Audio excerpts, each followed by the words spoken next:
Aku melihat hidup orang berdosa itu mujur daripada hidup orang benar.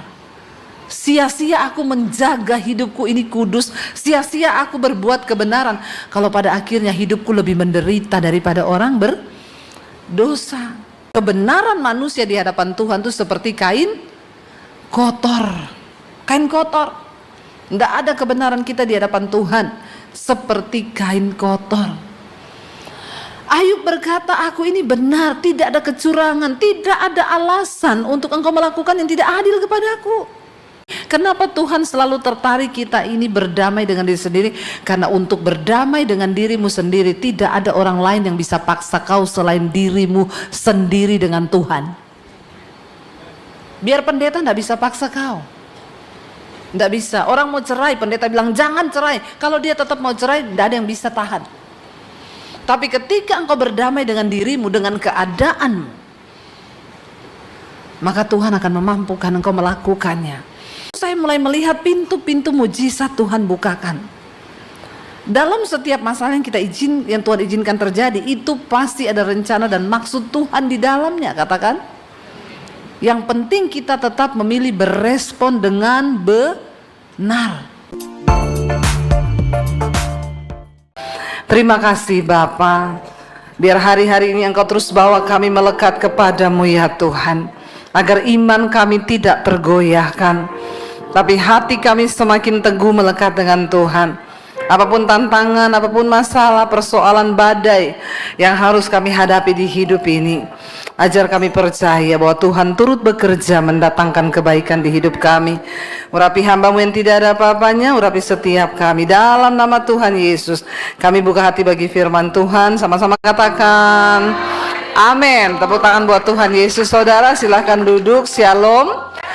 Apa kabarnya hari ini? Luar biasa. Saudara bersemangat sekali ya. Ya, saya sudah khotbah 6 kali tapi masih tetap bersemangat hari ini. Ya, karena jemaat di Surabaya luar biasa. Iya, Bapak Ibu, saya percaya ketika kita menjalani hidup di dunia ini, ya, pengiringan kita kepada Tuhan, ingat satu hal, sebenar apapun kita hidup, sesaleh apapun kita hidup, sedekat apapun kita dengan Tuhan, kita pasti akan mengalami yang namanya masalah dan persoalan. Amin. Kenapa? Karena kita ada di dunia, ya. Kalau kita masih mengalami masalah dan persoalan, itu artinya kita masih ada di dunia. Kalau sudah tidak ada masalah, berarti sudah di dunia. Kok tahu ya? Di dunia lain. Ya, berarti sudah pindah alamat. Dan banyak orang datang berkata kepada saya, Bu, saya ini ikut Tuhan, saya ke gereja, saya melayani, saya baca Alkitab, saya berdoa. Tapi kok saya ini banyak masalah di hidup saya. Saya bilang, kita ini ikut Tuhan bukan supaya hidup kita tanpa masalah. Ya, kita ikut Tuhan bukan supaya kita tidak punya masalah. Kenapa kita ikut Tuhan? Karena dunia ini tempatnya pinter, tahu semua ya. Kenapa kita ikut Tuhan? Karena dunia ini gudangnya ya masalah. Kenapa saudara? Dunia ini gudangnya masalah. Pertama kali setan dibuang dari surga, namanya Lucifer. Alkitab berkata dia dibuang kemana? Kemana? Ayo, menurut saudara dibuang di mana? Surabaya Barat. Setan pertama kali dari surga, Lucifer dibuang ke bumi. Waktu itu bumi masih kosong. Lalu manusia diciptakan serupa dan segambar dengan Allah. Manusia memberontak, melakukan dosa. Kita dibuang dari Taman Eden, manusia terbuang kemana? Surabaya Barat lagi. Dibuang juga ke bumi. Jadi bumi ini, dunia ini, nusa kambangannya setan. Sama kita. Ini tempat pembuangan. Kita hidup satu nusa kambangan sama setan. Jadi kalau kita hidup di tempat pembuangan, orang berdosa, dua-dua yang memberontak dari Tuhan. Kira-kira hidup itu ya ada masalah atau tidak? Waktu kita dibuang jatuh ke bumi, setan bilang welcome to the jungle. Ya itu karena akibat dosa. Nah sejak saat itu kita hidup di dunia yang sudah berdosa. Alkitab berkata upah dosa itu maut. Orang kalau hidup dalam dosa tidak mungkin hidupnya bahagia, karena banyak masalah, banyak persoalan. Kenapa kita ikut Tuhan? Kenapa kita percaya Yesus?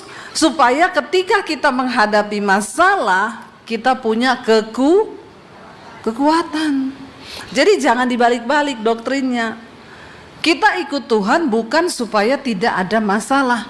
Kita ikut Tuhan supaya ketika masalah datang, hidup kita, iman kita tetap kuat. Sebab Tuhan adalah sumber kekuatan.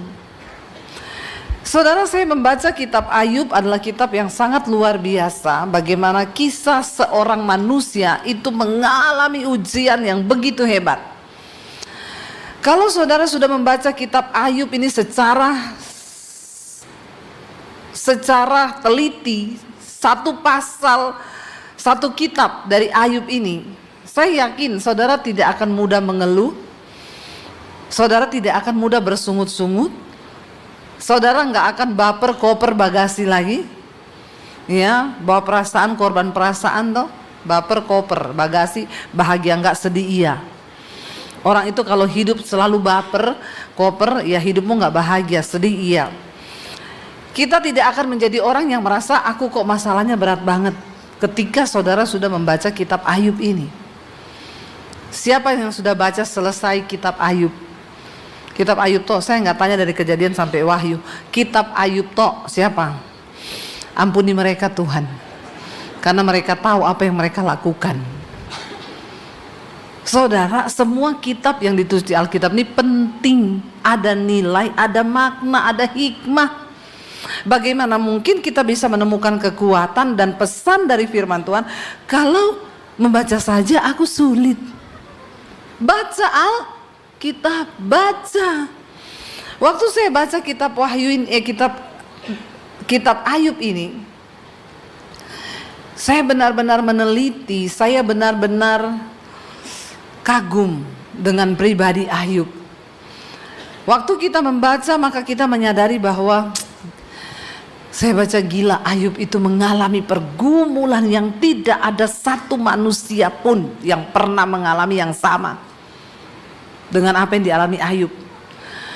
Bayangkan Alkitab berkata ketika iblis menghadap ke hadapan Allah, lalu Tuhan bilang, kamu sudah lihat hambaku Ayub? Iya. Tidak ada manusia yang saleh seperti Ayub. Lalu iblis bilang, karena dia kaya, makanya dia cari Tuhan, dia saleh. Coba kalau kau jangan lindungi kekayaannya, cabut pagar perlindunganmu atas kekayaannya.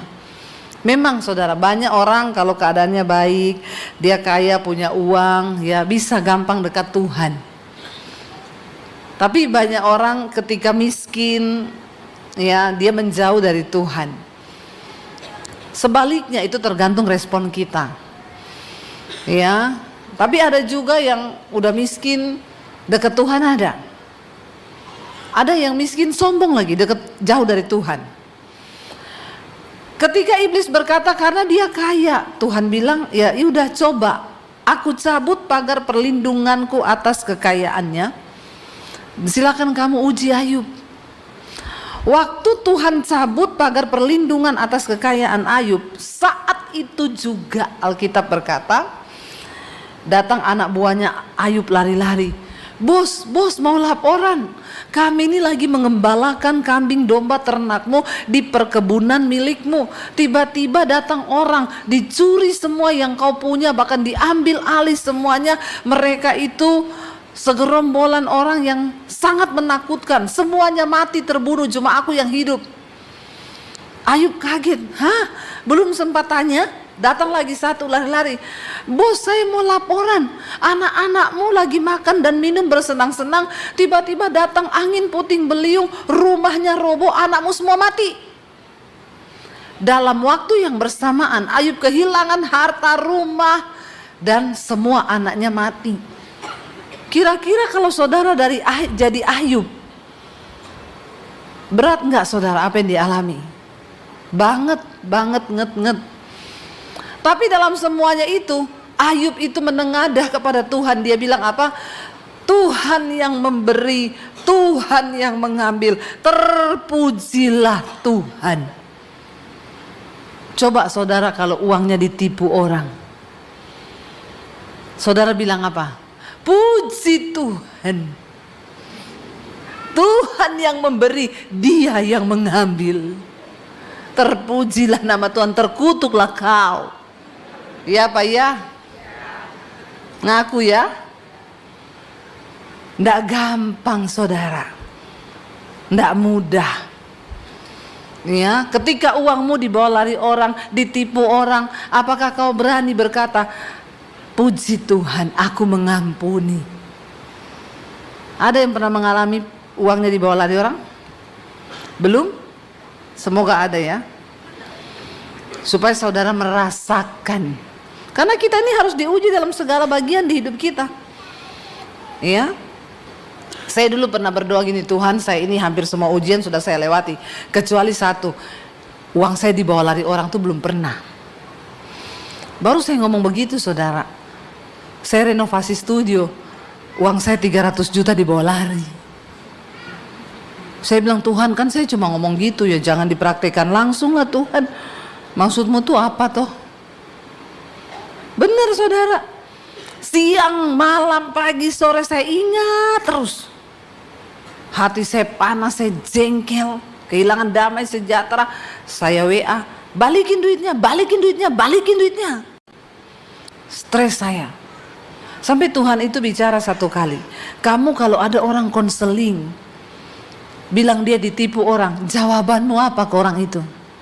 Saya bilang, Pak, uang gampang dicari, tapi damai sejahtera dan sukacita itu produk surgawi.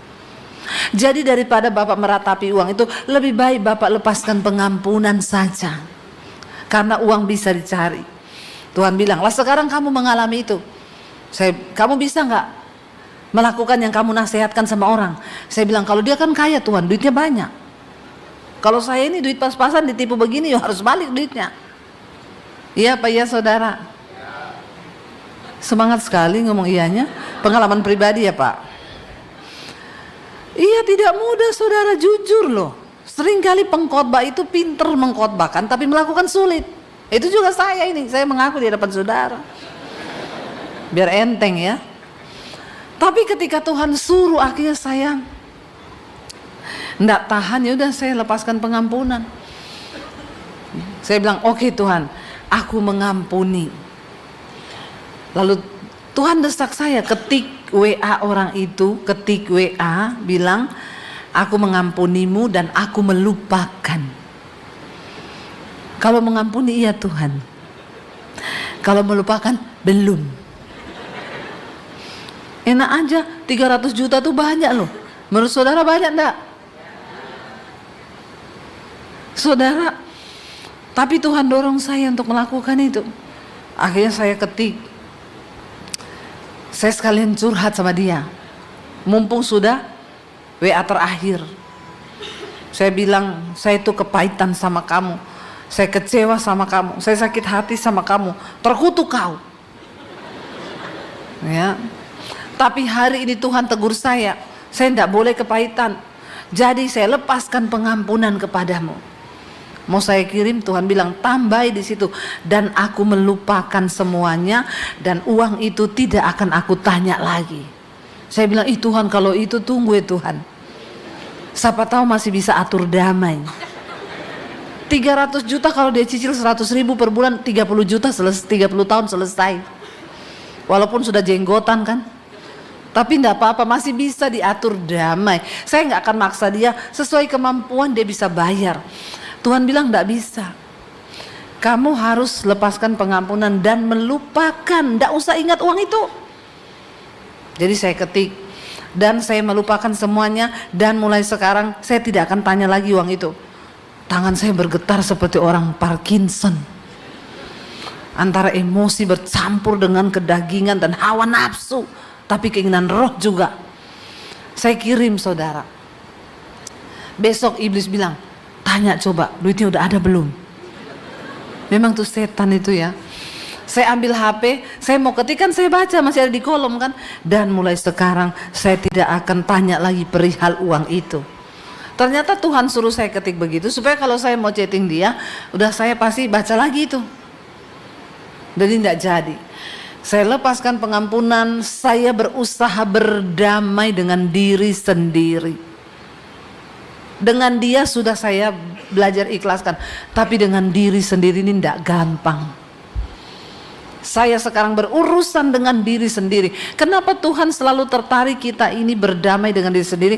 Karena untuk berdamai dengan dirimu sendiri, tidak ada orang lain yang bisa paksa kau selain dirimu sendiri dengan Tuhan.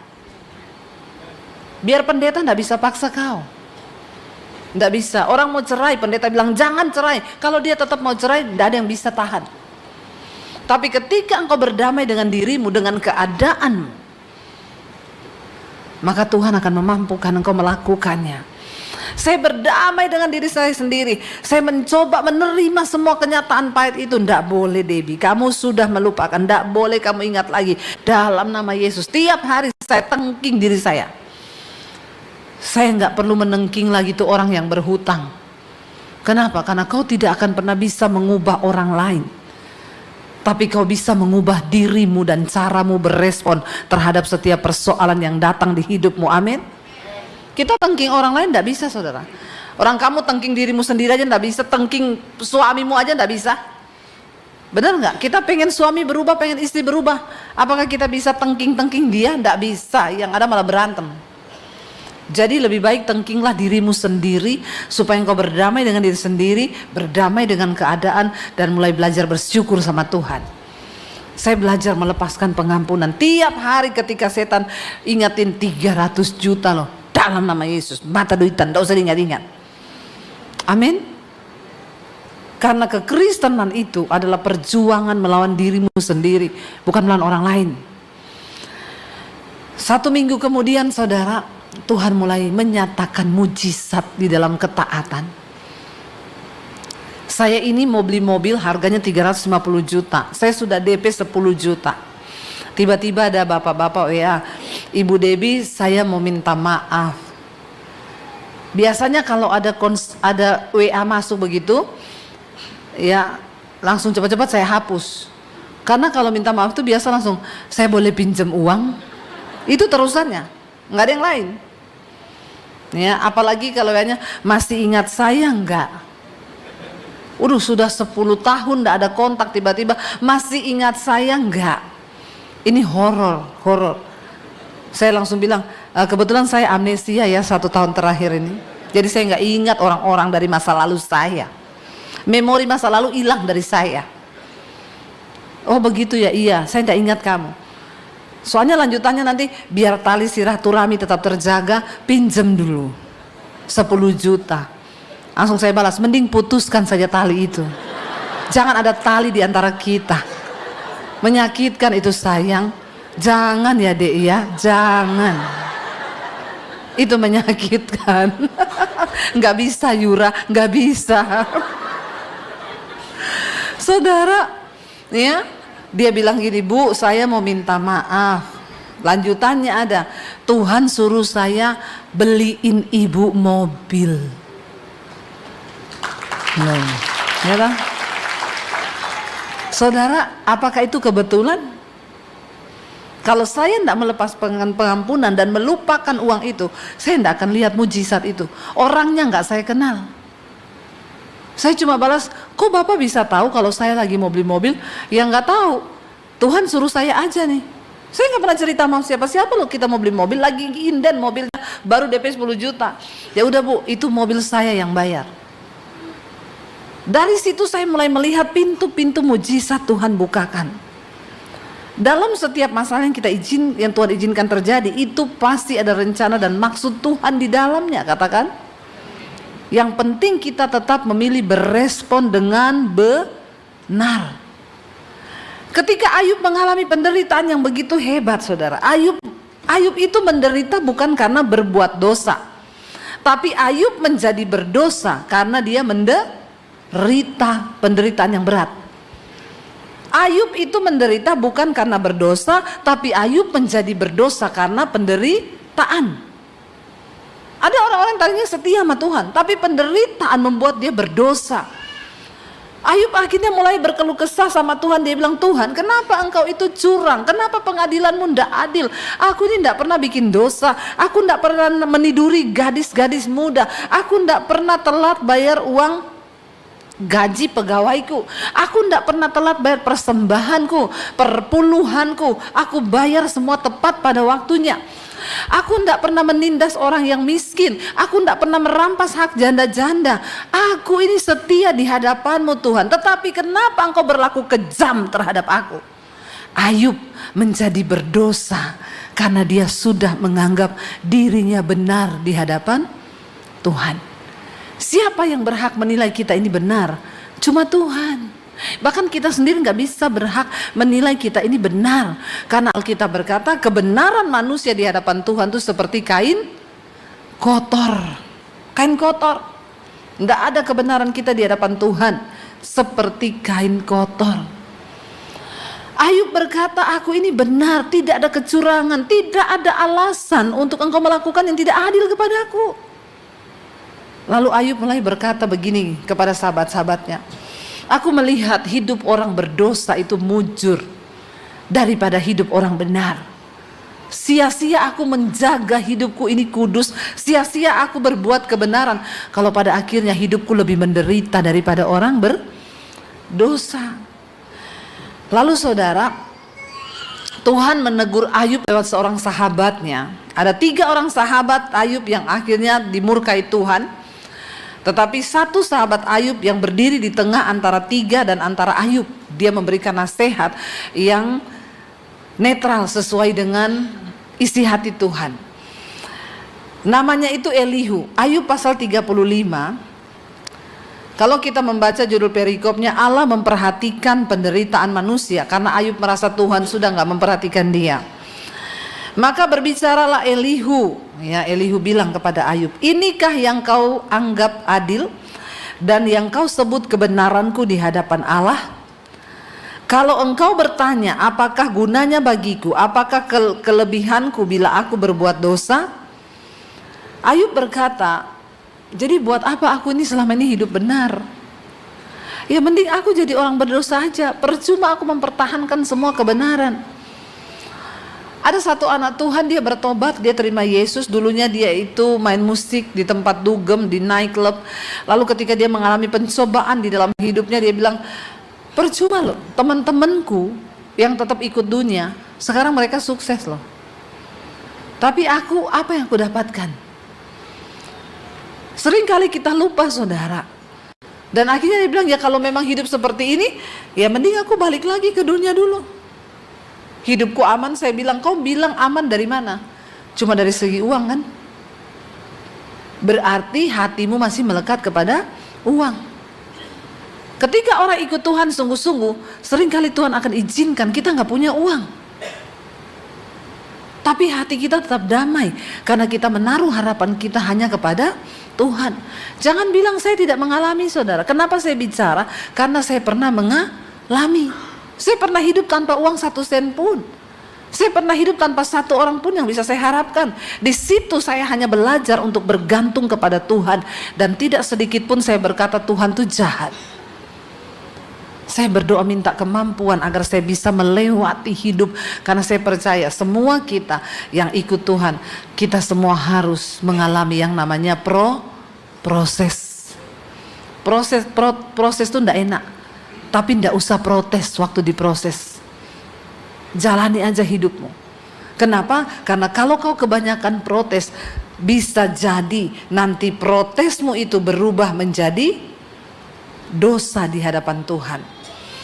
Kita lihat saudara, apa yang Ayub lakukan ketika dia merasa benar-benar Tuhan itu jahat dan jauh daripadanya. Ayub pasal 23 ayat 1 sampai ayat yang ketiga. Ayub 23 ayat yang pertama sampai ayat yang ketiga kita baca. Firman Tuhan berkata, baca dengan suara yang keras, 1, 2, 3. Tetapi Ayub menjawab, sekarang ini keluh kesahku menjadi pemberontakan, tangannya menekan aku sehingga aku mengadu. Semoga aku mendapatkan dia dan boleh datang ke tempat ia bersemayam. Karena Ayub ini terlalu banyak berkeluh kesah ketika dia menderita, akhirnya keluh kesahnya berubah menjadi pemberontakan.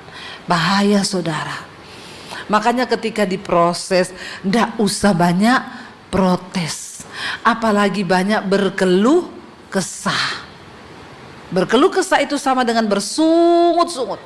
Saya itu paling jengkel kalau ketemu orang, halo ibu, gimana kabarnya?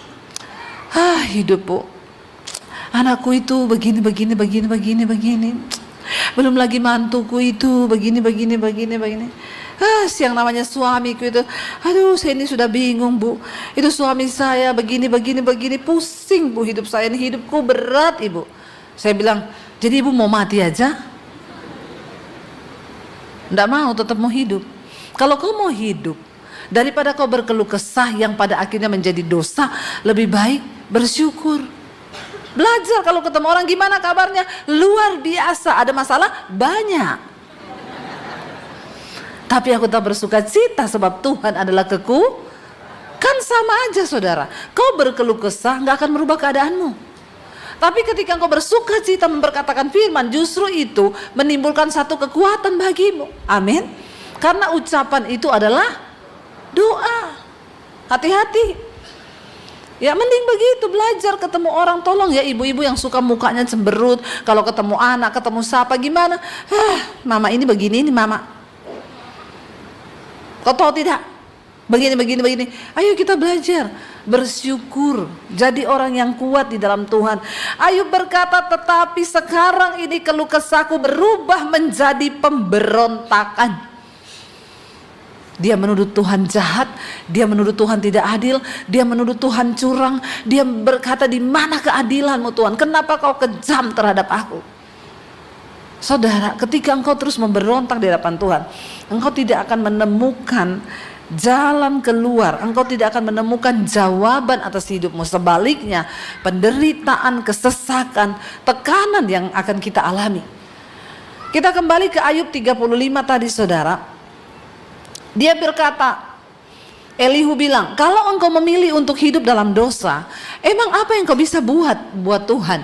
Emang Tuhan rugi apa? Maaf saudara, kalau engkau memilih untuk meninggalkan Tuhan karena persoalan hidupmu berat, maaf, Tuhan tidak rugi. Waktu kau memilih hidup dalam dosa, Tuhan tidak rugi. Siapa yang rugi? Kau sendiri. Jangan pernah memilih untuk hidup di dalam dosa, karena Tuhan tidak pernah dirugikan karena dosamu. Dia tetap Tuhan, dia tetap kudus, dia tetap mulia. Yang dirugikan karena perbuatan dosamu adalah kau sendiri, karena Alkitab berkata, apa yang ditabur orang itu yang akan dituai. Kalau kau menabur badai, kau menuai puting beliung. Hati-hati saudara. Saya sudah melihat banyak kehidupan orang hancur akibat taburan-taburannya di masa lalu. Tapi kalau hari ini hidupmu dimuliakan, itu pun akibat taburan di masa yang lalu. Engkau terus menabur yang baik, sekalipun engkau dalam tekanan, sekalipun engkau dalam masalah. Apa yang kita alami hari ini itu hasil taburan kita. Sebaliknya Elihu berkata begini, ya akulah yang akan, dia bilang, kalau engkau bertanya apakah gunanya bagiku, apakah kelebihanku bila aku berbuat dosa? 4, akulah yang akan memberi jawab kepadamu dan kepada sahabat-sahabatmu bersama-sama dengan engkau. Arahkanlah pandanganmu ke langit dan lihatlah, perhatikanlah awan-awan yang lebih tinggi daripadamu. Jikalau engkau berbuat dosa, apa yang akan kau lakukan terhadap Tuhan, terhadap dia? Kalau pelanggaranmu banyak, apa yang bisa kau perbuat terhadap Tuhan? Sebaliknya, jika engkau benar, apa yang kau berikan kepada dia? Atau apakah yang diterimanya daripadamu? Hanya orang seperti engkau yang dirugikan oleh kefasikanmu, dan hanya anak manusia yang diuntungkan oleh kebenaranmu. Kalau kau memilih hidup dalam dosa, kau yang rugi karena kefasikanmu. Kalau kau memilih hidup benar, kau yang untung karena kebenaranmu. Karena hidup ini, apa yang ditabur orang, itu juga yang akan dituainya. Hidup ini tabur tuai, saudara. Mari merenung kalau hari ini ada dosa masa lalu, beresin itu di hadapan Tuhan dan bertobatlah. Bertobat selama Tuhan masih kasih kita kesempatan, ayo bertobat. Tetap setia di dalam perjuangan iman kita. Ya, supaya sampai ketika Tuhan datang atau sampai kita mati satu saat nanti. Mati ini gak ada yang tahu, saudara. Ya, sekali lagi kalau saya bicara mati, jangan melirik ke opa-opa yang sudah tua. Ya, dan saudara bilang kayaknya dia duluan nih. Ya, tua itu bukan syarat mati. Sakit juga bukan syarat mati. Sepupu saya tuh loh 53 tahun, nggak ada sakit, nggak apa-apa. Ya, kalau bikin status di Facebook olahraga pagi, jalan-jalan pagi. Mau pelayanan di gereja hari Minggu, dia WL, cuma pusing, saudara. Tapi dia bilang sama suami, aku tetap berangkat ke gereja karena itu sudah tugas. Sampai depan pintu gereja pusing, pingsan. Dibawa ke rumah sakit, tidak sadar seminggu sampai meninggal, cuma seminggu. Saya pun masih syok karena saya tidak percaya. Anaknya masih kecil, dia masih muda. Rasanya nggak mungkin, tapi inilah hidup.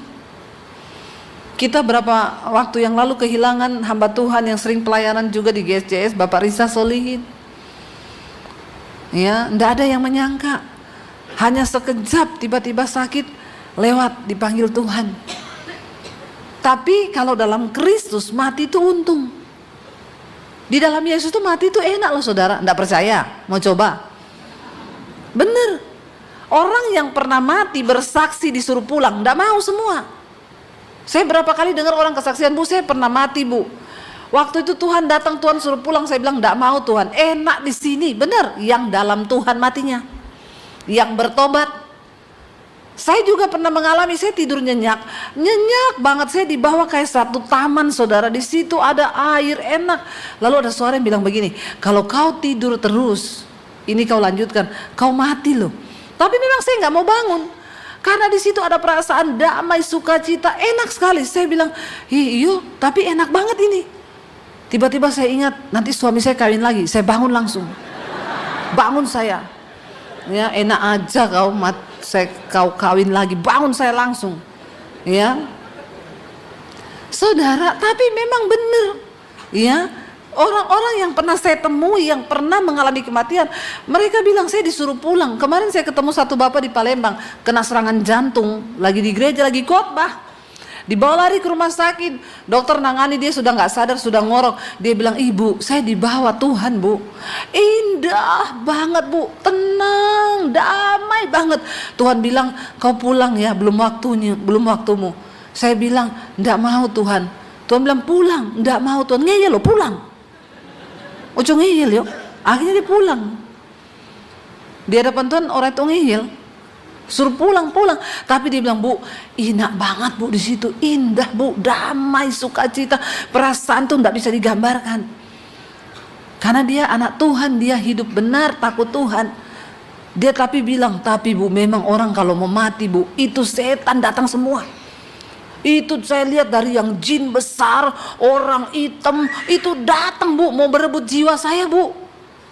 Tarik-tarikan, Bu, sama malaikat. Tapi karena imannya kuat, dia berperang, saudara. Dia tengking, dalam nama Yesus. Setan datang mau ambil, dalam nama Yesus. Dia bilang, beneran, Bu, bener. Saya pikir itu bohong. Orang tuh kalau mau mati yang datang banyak, makanya bertobat kau dari sekarang. Orang imannya lemah, diambil setan. Dia bilang, bener, Bu, itu saya lihat ya, orang tinggi, hitam besar, bawa tongkat. Saya tengking, dalam nama Yesus. Lama saya berperang dalam alam roh loh, Bu, lama. Akhirnya dia hilang, kalah. Datang lagi satu, ya, saya tengking lagi, hilang lagi. Ya, nanti datang malaikat, Bu. Nah, di situ baru saya dapat suara, kamu belum waktunya. Kamu harus kembali lagi ke dunia.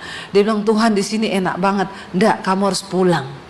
Akhirnya dia hidup lagi, saudara. Kemarin saya ketemu di Palembang, masih pelayanan. Ya, bersyukur. Tapi harus bertobat. Nggak bertobat, kau nggak bisa bertempur. Imanmu kalah, dan setan bilang, gak usah perang, kau sudah kalah kau.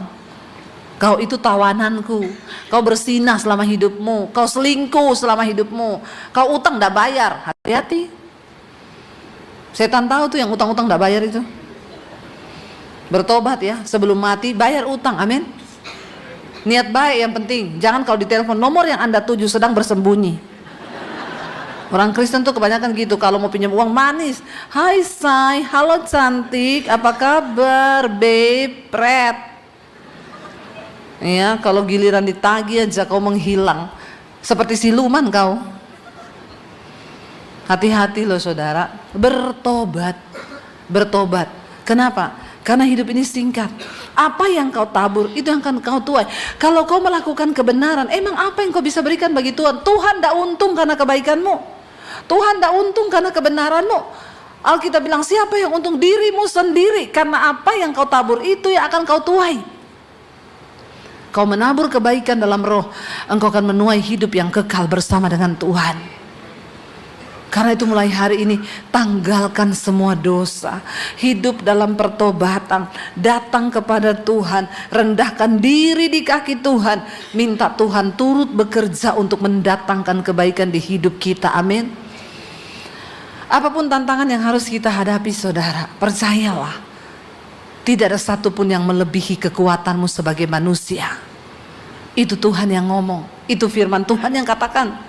Ya, jangan pernah engkau takut menghadapi apapun, karena percayalah Tuhan itu turut bekerja untuk mendatangkan kebaikan bagi orang-orang yang sungguh-sungguh percaya dan terpanggil sesuai dengan rencana Tuhan.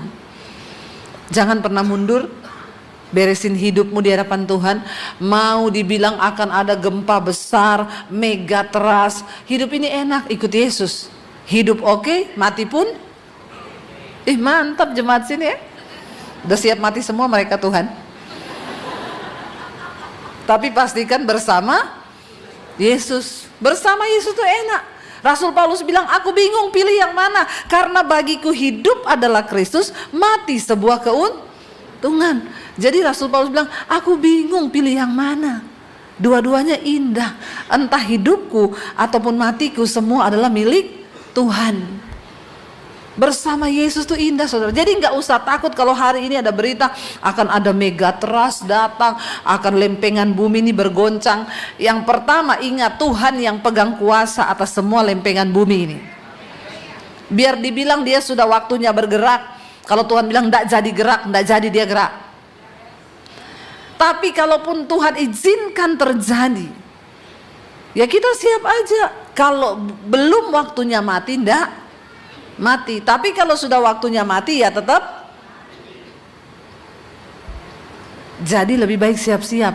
Entah kau mati atau tidak mati, yang penting bertobat.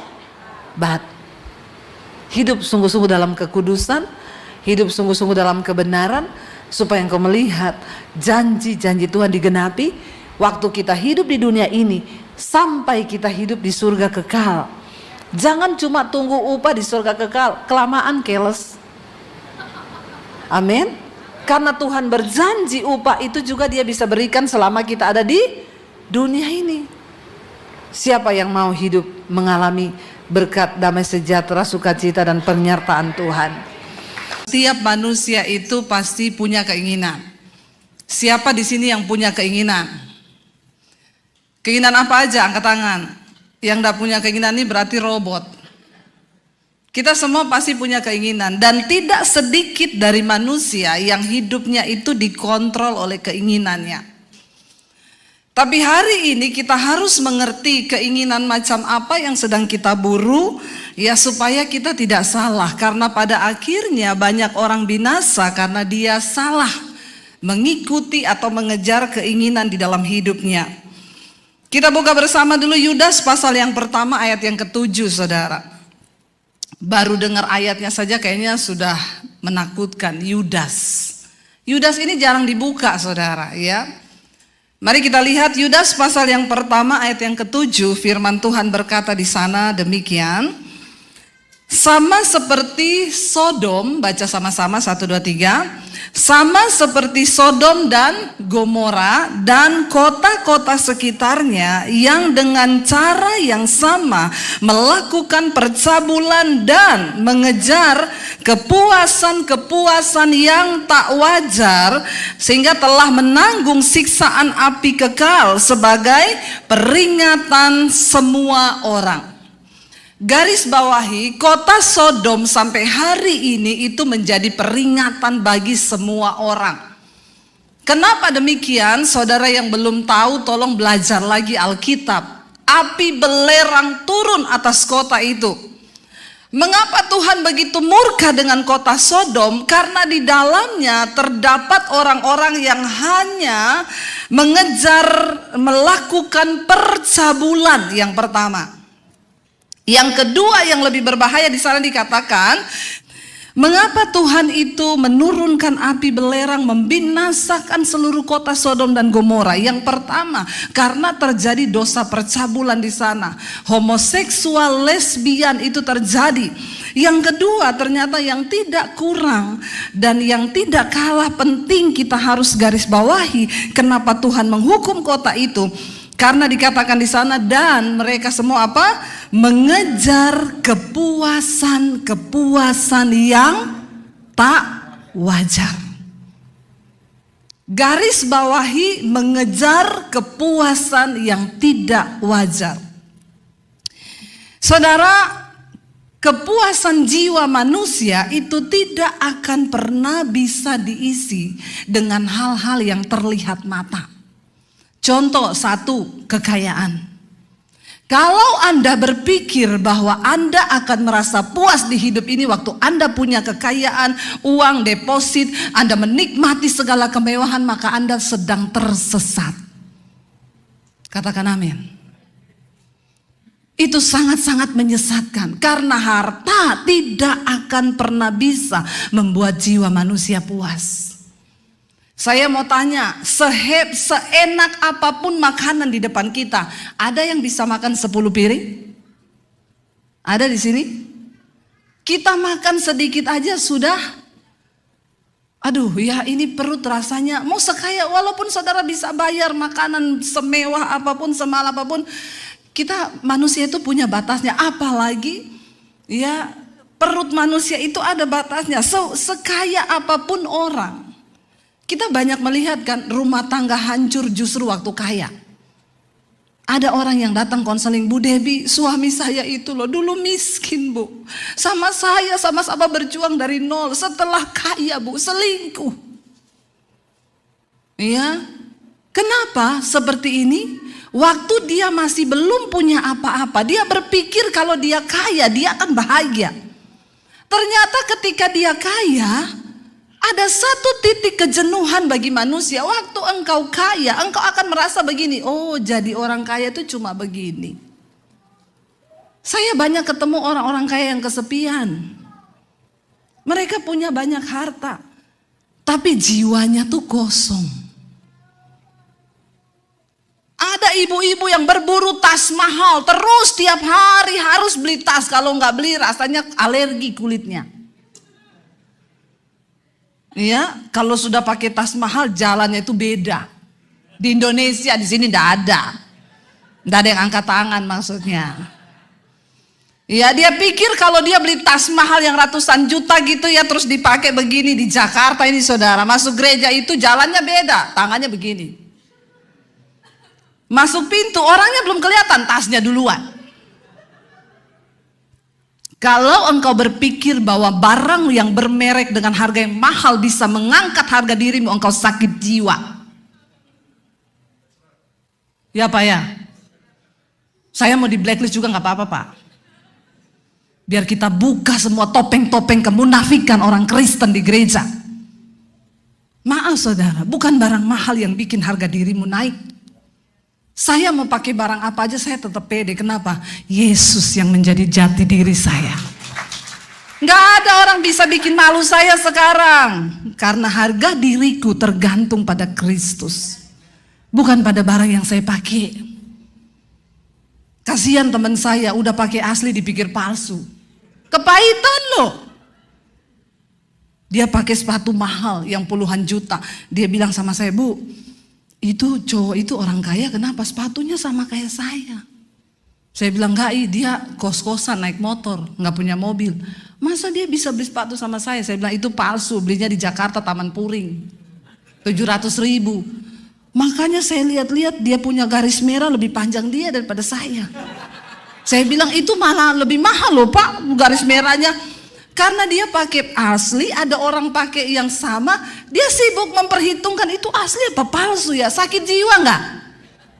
Mau dia pakai asli mau palsu biarin aja, itu loh yang jadi salah.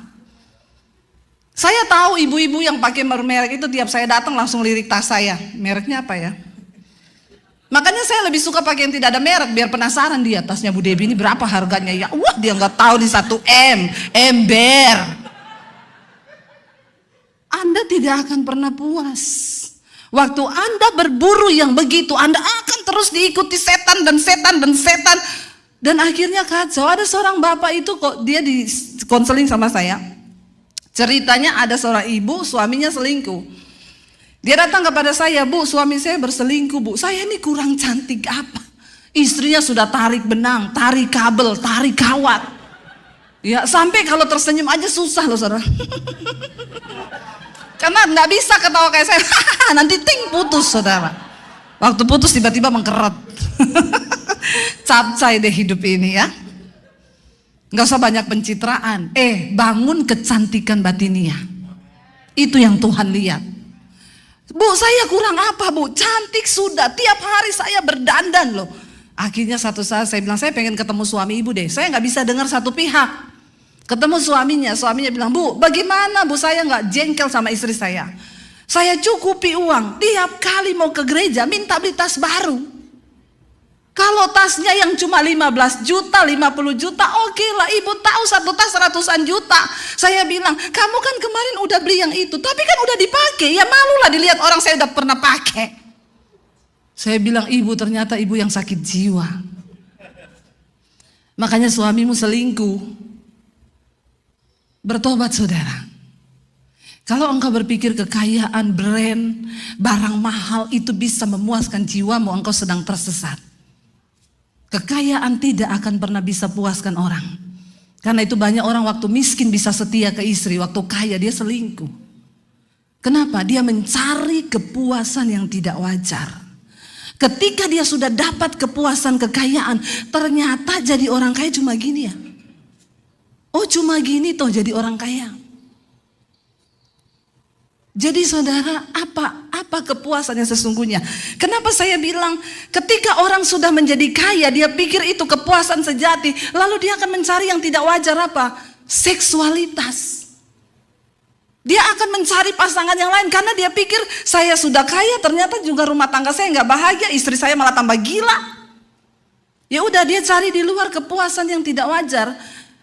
Dan ketika dia mencoba dengan banyak perempuan, apakah dia akan merasa puas? Nggak, akan semakin stres, kehilangan damai sejahtera. Saya berulang kali ngomong, orang yang paling berbahagia di dunia ini bukan orang kaya, tapi orang yang hidup dalam kekudusan. Kenapa? Hidup kita damai, tenang, ada damai sejahtera, ada kebenaran. Saudara, saya baca sebuah artikel, ada seorang pria di Jepang, dia menikah berkali-kali dengan wanita yang berbeda. Dia berkata apa? Saya tidak pernah puas dengan wanita manapun, dan akhirnya dia menetapkan pilihan dia menikah dengan robot. Nikah sama robot. Di sini sudah ada robot. Di Jepang ada, dan mereka memang menikah. Itu robot dibawa, diberkati. Sakit jiwa enggak? Ditanyain sama media, kenapa Bapak memilih nikah sama robot? Saya sudah menikah sama banyak perempuan, jiwaku enggak puas. Saya nikah sama robot, robot itu nurut. Saya bilang, kalau dia nggak korslet, kalau korslet kesetrum mati kau. Iya nggak saudara, lagi tidur korslet robotnya, mati kesetrum. Orang sakit jiwa. Dia berganti-ganti pasangan, dia cari orang yang lain, dia pikir seksualitas bisa memberi kepuasan. Engkau tidak akan menemukan kepuasan itu. Lalu ada orang yang berpikir ketika dia mendapatkan jabatan, dia akan puas. Lalu dia berburu dengan berbagai cara, dia menyingkirkan orang kanan kiri, dia tendang orang, dia injak orang supaya dia memperoleh jabatan. Saya mau tanya, waktu dia dapat jabatan dia puas? Enggak. Kenapa Hitler membunuh banyak sekali orang? Waktu dia mendapatkan kekuasaan, karena jiwanya itu sakit. Dia berpikir kekuasaan akan memberikan dia kepuasan, ternyata enggak. Lalu saudara, apa lagi yang kita bisa bikin memuaskan jiwa kita? Materi enggak, ya seks enggak. Bahkan Steve Jobs itu orang kaya saudara. Tapi sampai dia mati, dia kena kanker hati, dia bilang ada 2 orang yang tidak akan pernah saya ampuni sampai saya mati. Ayah saya yang sudah membuang saya dari kecil dan Bill Gates yang sudah mencuri program Android saya. Dia mati kanker hati. Tidak memberi kepuasan jiwa.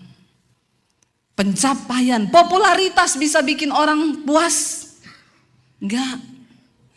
Makanya saya tidak pernah bangga ketika orang mengenal saya banyak. Bagi saya, tadi malam saya ketemu seorang ibu, dia bilang, Bu Debbie maaf saya mau protes doa ibu. Setiap kali ibu berkhotbah, ibu selalu bilang, Tuhan urapi hambamu yang tidak ada apa-apanya ini Bapa.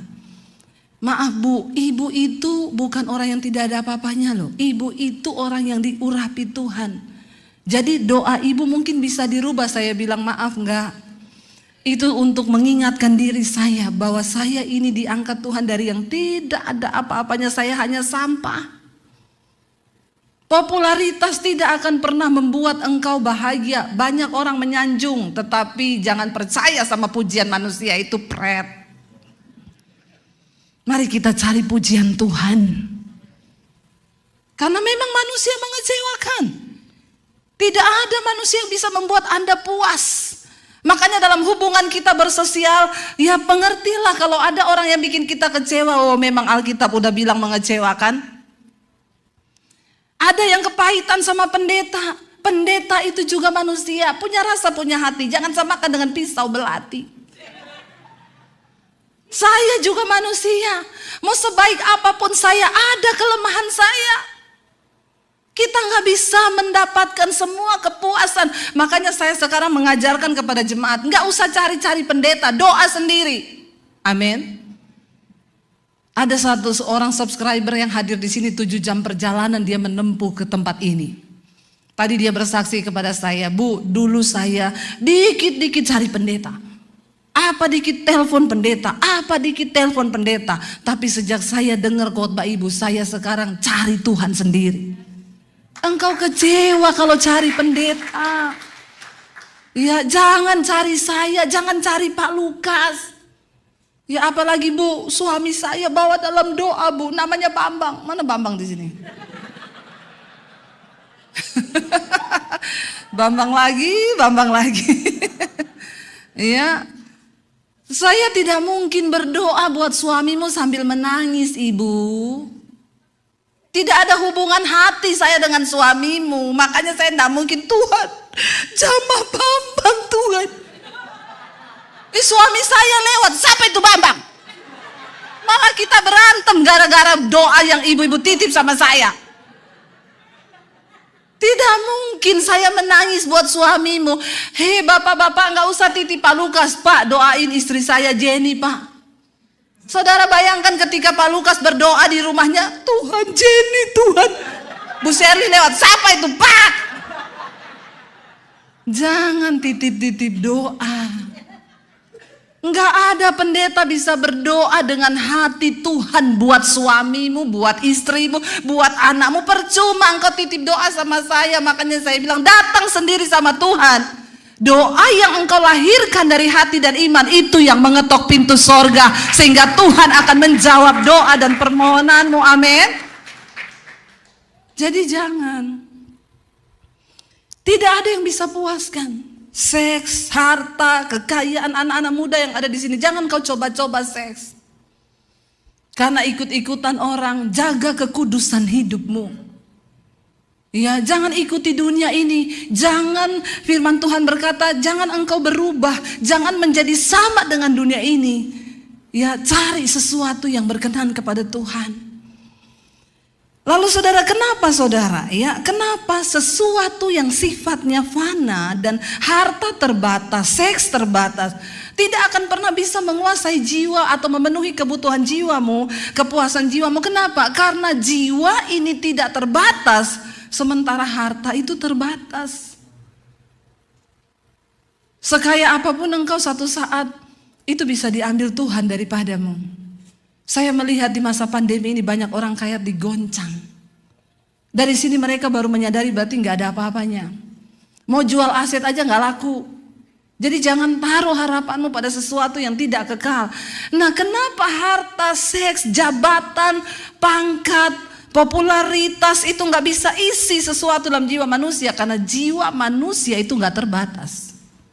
Kepuasan jiwa kita tidak pernah terbatas, dan itu hanya bisa diisi oleh sesuatu yang tidak terbatas, yaitu Tuhan Yesus yang luar biasa. Dia cukup, saudara. Ketika seseorang melayani, banyak orang melayani, saudara, bahkan hamba Tuhan, pendeta, banyak.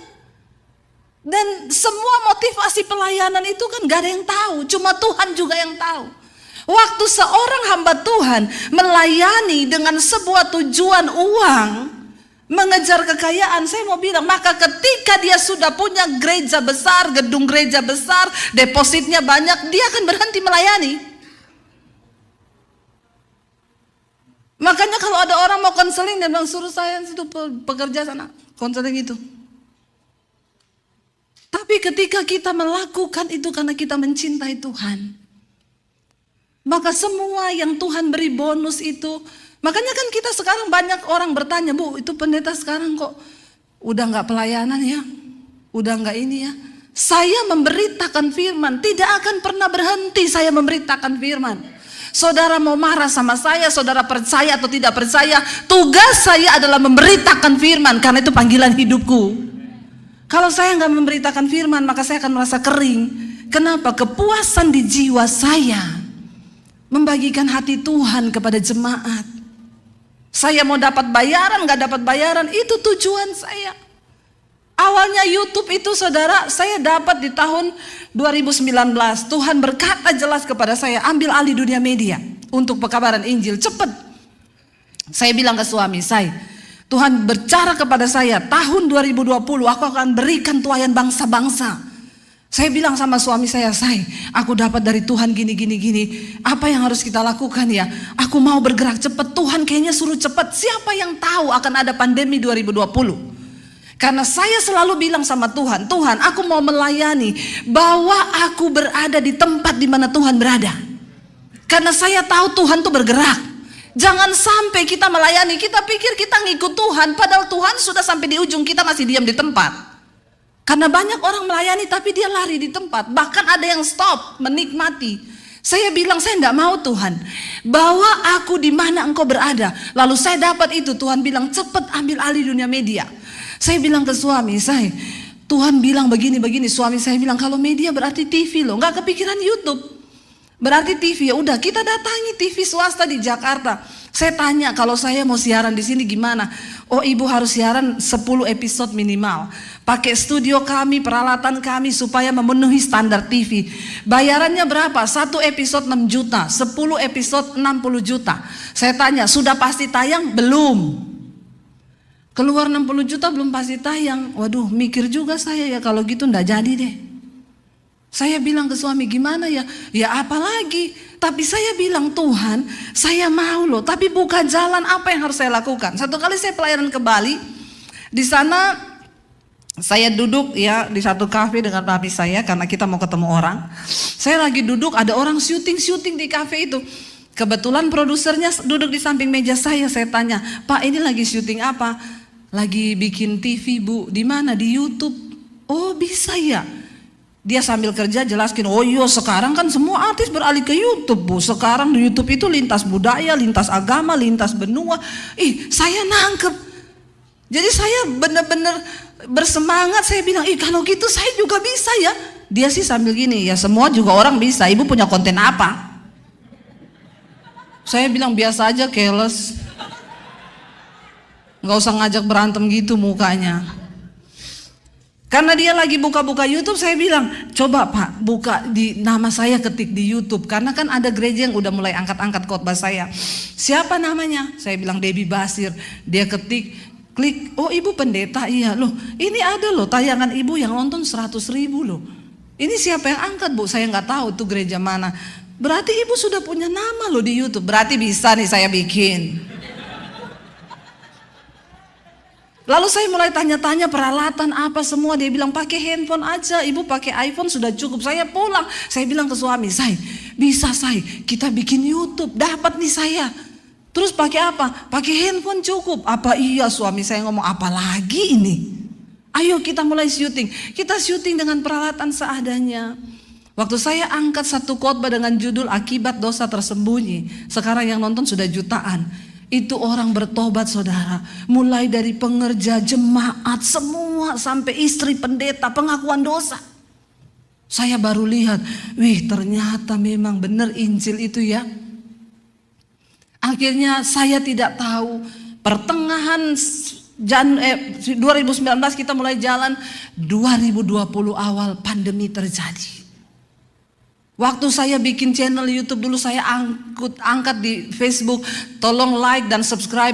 Beberapa gembala ngomong, pendeta zaman now carinya subscriber bukan jemaat, bukan cari jiwa tapi cari subscriber. Saya bilang subscriber itu juga jiwa, bukan kucing, itu juga orang. Rempong nggak?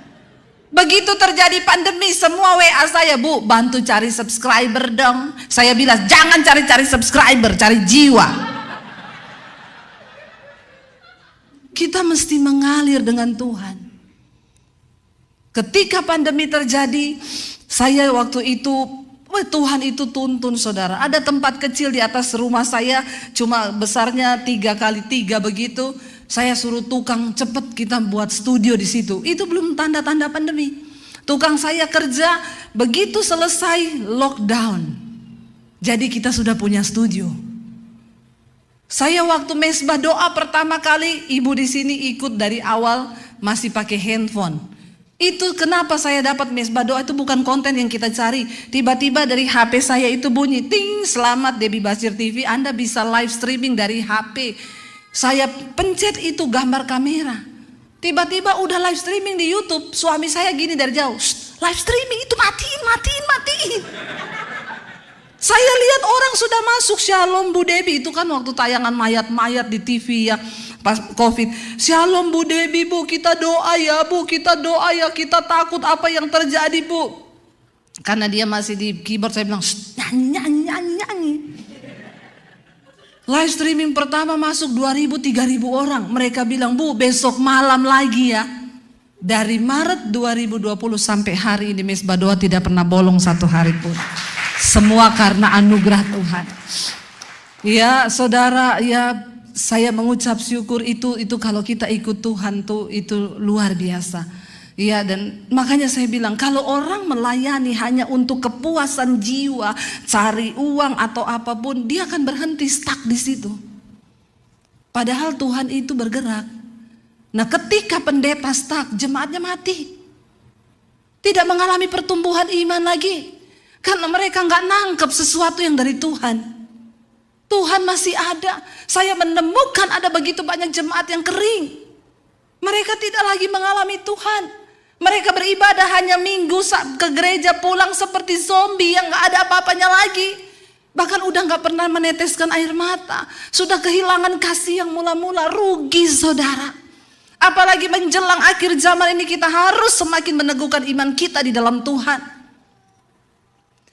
Di sini dikatakan kenapa semua tidak bisa memuaskan? Karena jiwa manusia itu tidak terbatas. Dan itu hanya bisa diisi oleh Tuhan yang tidak terbatas. Saudara, orang-orang yang pernah mengalami Tuhan, mereka tidak akan pernah puas dengan Tuhan. Mereka akan terus mengejar Tuhan. Terus kalau kita menaruh kepuasan jiwa itu pada Tuhan, maka kita tidak akan pernah puas. Setiap hari kita akan terus mengejar Tuhan. Saudara ingat satu kisah di Alkitab, ya ketika Yakub bergumul Ya, dengan seseorang yang itu adalah Tuhan, dia berkata saudara, itu ada di Kejadian 32 ayat 26. Aku tidak akan membiarkan engkau pergi jika engkau tidak memberkati aku. Dengan kata lain aku bilang, Tuhan engkau jangan pergi sebelum engkau memberkati aku. Orang yang menjadikan Tuhan sebagai pusat dari kepuasan jiwa, dia tidak akan pernah rela melepaskan Tuhan di dalam hidupnya. Hidup dalam kekudusan, melakukan firman itu akan menjadi kesukaan bagi jiwanya. Tetapi orang yang menjadikan kepuasan itu sesuatu yang berbeda, engkau tidak akan pernah mengalami Tuhan. Saya minta suami saya untuk bisa ngiringi saya. Ya, saudara, ketika Musa disuruh Tuhan, engkau harus berjalan, bimbing bangsa ini menuju ke satu negeri tanah perjanjian. Musa berkata kepada Tuhan apa saudara? Itu ada di Keluaran 33 ayat 15. Musa berkata kepada Tuhan begini, jika engkau sendiri tidak membimbing kami, maka janganlah suruh kami berangkat dari sini. Tuhan sudah berkata, aku akan menyertai engkau, mujizat itu akan menyertai. Tapi Musa bilang, kalau engkau sendiri tidak menyertai kami, jangan suruh kami berjalan Tuhan. Orang yang punya kehausan dengan Tuhan akan terus berkata, kami tidak mampu berjalan sendiri Tuhan. Kami butuh engkau lebih dari hari-hari sebelumnya. Karena itu Musa berkata begini saudara, bila engkau tidak besertaku Tuhan, jangan suruh kami berjalan. Yang kami butuhkan itu pribadimu, bukan berkatmu. Yang kami butuhkan itu penyertaanmu. Saudara, orang yang menaruh kepuasannya kepada Tuhan, mereka akan mengejar Tuhan. Karena mereka tahu harta, jabatan, kedudukan, bahkan semua tidak akan pernah bisa memuaskan jiwa. Daud berkata di dalam Mazmur 23 ayat 6, kebajikan dan kemurahan belaka akan mengikuti aku seumur hidupku, dan aku akan diam dalam rumah Tuhan sepanjang masa. Kemurahan, kebajikan akan mengikuti aku, tetapi aku akan terus diam di rumah Tuhan sepanjang masa. Ini sebuah penekanan, sekalipun aku berkelimpahan, sekalipun kemurahan Tuhan, kemewahan semua ada padaku, tapi aku menetapkan pilihan untuk berada di rumah Tuhan sepanjang umur hidupku, sepanjang masa hidupku, kata Daud. Artinya apa? Kemewahan, kemurahan Tuhan itu bukan segala-galanya, bukan berkat Tuhan yang sedang kita kejar, tapi perkenanan Tuhan. Dia beserta dengan kita, itu cukup, kata Daud. Aku akan tinggal di dalam rumah-Mu Tuhan. Hanya orang-orang yang bisa mengalami hadirat Tuhan yang paling berbahagia hari-hari ini. Saya bisa nangis di dapur, saya bisa nangis di kamar, saya bisa nangis di kamar mandi, saya bisa nangis di mana saja karena mengalami Tuhan.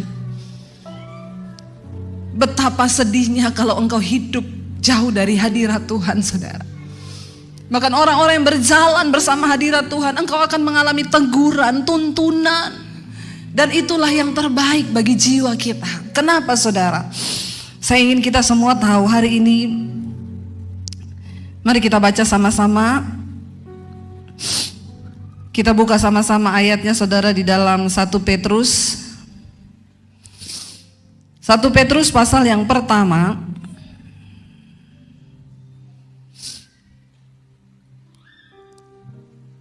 Sebentar saudara, karena ini saya sebenarnya tidak. Ya, 1 Petrus 1 mulai ayat yang ke-8 bisa dikatakan. 1 Petrus 1 ayat yang ke-8, sekalipun kamu belum pernah melihat Dia, melihat Tuhan, namun kamu mengasihinya, kamu percaya kepada Dia, sekalipun kamu sekarang tidak melihatnya, namun kamu bergembira karena sukacita yang mulia yang tak terkatakan. Orang-orang yang mengalami Tuhan, yang menaruh kepuasan jiwanya pada Tuhan, sekalipun kita belum melihat Tuhan secara fisik, Tapi ada sukacita yang melimpah dari hidup kita. Ayat 9, kenapa itu bisa terjadi? Karena kamu telah mencapai tujuan imanmu, yaitu keselamatan jiwamu. Apa tujuan kita beriman? Supaya jiwa kita selamat. Karena kelak kalau manusia mati, manusia itu terdiri dari tubuh, jiwa, dan roh. Waktu manusia mati, tubuhnya akan kembali menjadi tanah. Nggak penting tubuh, makanya jangan terlalu banyak merawat tubuh. Lebih daripada engkau merawat jiwamu. Engkau harus merawat tubuh, tapi nomor satu engkau merawat jiwamu. Waktu manusia mati, tubuh kembali menjadi tanah. Lalu roh kembali kepada Allah Bapa yang mengaruniakannya, tetapi jiwa kita akan dihakimi. Karena itu mengapa kita beriman? Engkau harus mencapai tujuan imanmu, yaitu keselamatan jiwamu. Kita tadi sedang berbicara tentang kepuasan jiwa. Manusia mengikuti keinginan jiwanya yang tidak pernah terpuaskan dengan seks, harta, kekayaan, jabatan. Tapi dia lupa bahwa tujuan dia percaya pada Tuhan itu untuk jiwa ini selamat. Kenapa saudara? Ayat 10 berkata, keselamatan itulah yang diselidiki dan diteliti oleh nabi-nabi yang telah bernubuat tentang kasih karunia yang diuntukkan bagimu. Ayat yang ke-11, dan mereka meneliti saat yang mana dan yang bagaimana roh yang dimaksudkan oleh roh Kristus yang ada di dalam mereka, yaitu roh yang sebelumnya memberi kesaksian tentang segala penderitaan yang akan menimpa Kristus dan tentang segala kemuliaan yang menyusul sesudah itu. Ayat yang ke-12, kepada mereka telah dinyatakan bahwa mereka bukan melayani diri mereka sendiri, tetapi melayani kamu dengan segala sesuatu yang telah diberitakan sekarang kepada kamu dengan perantaraan mereka, yaitu oleh Roh Kudus yang diutus dari sorga, menyampaikan berita Injil kepada kamu, yaitu hal-hal yang ingin diketahui oleh malaikat-malaikat. Saudara, ini diteliti saudara, jiwa ini loh. Jiwa manusia itu tidak terbatas. Dan ketika orang menemukan Kristus, dia baru menemukan kepuasan jiwa. Kenapa saya rela meninggalkan keluarga saya? Kenapa saya rela meninggalkan semua kehidupan saya di masa muda saya lulus SMA? Karena saya berjumpa dengan sesuatu yang memberi kepuasan di jiwa saya. Saya sudah mencoba semua dosa sebelum saya menerima Kristus. Semua berujung kepada bunuh diri. Semua berujung kepada kematian kekal. Tapi ketika saya menerima Yesus, saya menemukan kepuasan yang sesungguhnya di jiwa saya.